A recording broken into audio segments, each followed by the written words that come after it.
So I am Sue Robinson, and I am a professor in the School of Journalism and Mass Communication at the University of Wisconsin in Madison.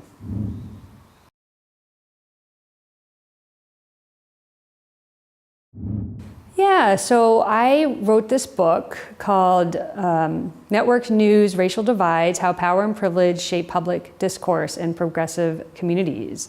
And the book and the talk are really about how we talk about race in public spaces like journalism, but also public hearings and social media and all of that.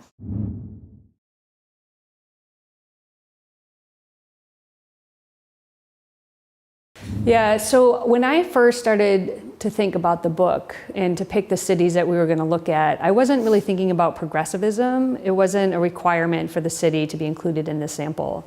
It turns out, though, that actually the progressive ideology that dominates the 5 cities that we did matters quite a bit in terms of how people talk about race. Like their past civil rights histories kept coming up over and over again in conversation. And there was this feeling in these progressive places that, well, we figured it out, right? We were way ahead of the curve in the 60s and 70s. And so now it's really just a matter of kind of fixing some bugs, right?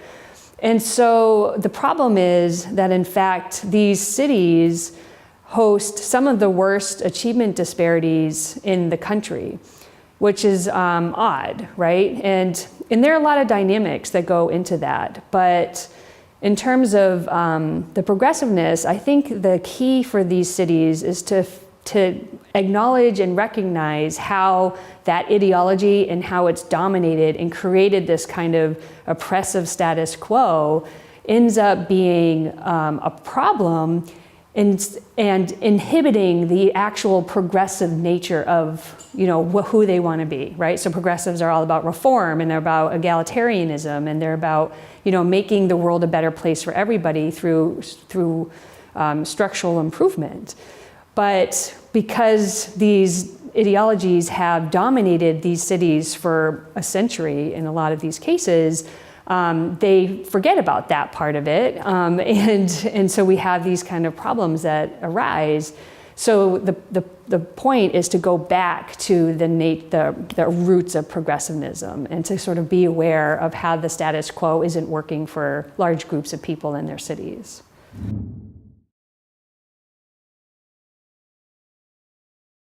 Yeah, I really love that trend that's happening where journalists are trying to be a part of the community more, do these sort of offline forums, invite people in, do movies and follow it up with discussion. And I think that's a big part of trying to reestablish new relationships with audiences.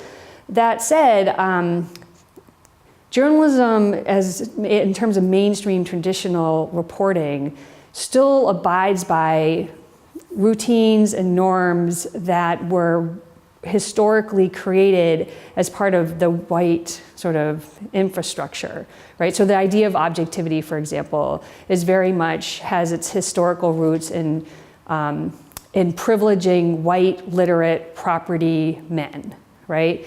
And calls upon the sort of Renaissance ideas that reason and science and rationality are all about the mind. And in doing so, it discounts sort of more different kinds of evidence like storytelling or experiences that maybe different cultures probably privilege better.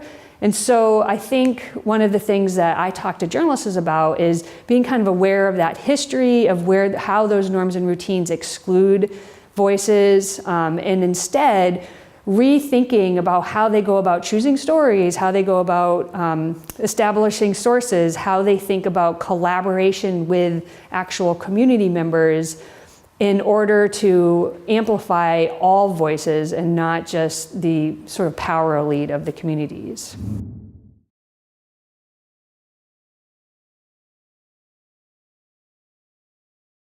So one of the big messages that I bring to groups that I talk to is this idea that every single individual has a part to play in reforming systems and structures. And because otherwise I think it gets to feel very overwhelming.